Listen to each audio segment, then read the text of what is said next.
preliminary list of defenders the Buffalo Sabres can target in 2023. At the end of the 2022-23 season, the Buffalo Sabres reached 91 points and 296 goals scored. However, there was a big problem, as the team allowed 300 goals against, which is totally unacceptable. There needs to be changes.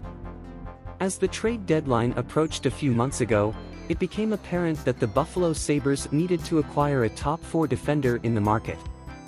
They ended up trading for Riley Stillman, a physical player who could be useful in the third pair, especially when the team needed to take down some opponents.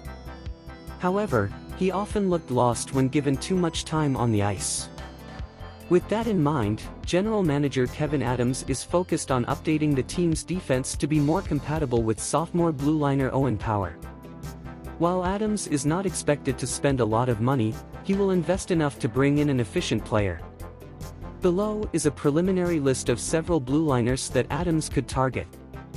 And before you ask, no, I'm not going to be so picky as to only include right-handed defenders here, although most of them coincidentally are.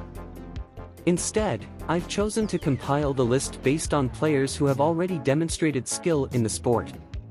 It's worth noting that this is just a preliminary list and is subject to change depending on whether players renew their contracts with their current teams. The following is a possible rewrite of the aforementioned passage.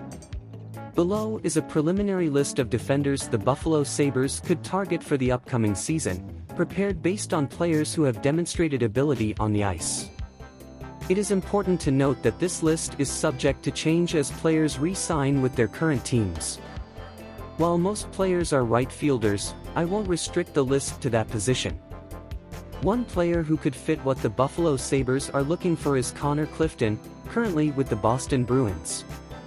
I've discussed the possibility of Clifton leaving the Bruins in a previous article. He is a physical defender who will be 28 next season and recorded 208 hits last season, something similar in style to Mattias Samuelsson. Clifton is also productive in the offensive zone, having scored 23 points in 78 regular season games. If Clifton doesn't return to what could be a declining Bruins lineup, perhaps he'll consider trading the black and gold for the Sabres blue and gold, where he could be an upgrade to pair with Owen Power, the sophomore blueliner. General Manager Kevyn Adams is unlikely to spend a lot of money, but he will likely invest enough in an effective player.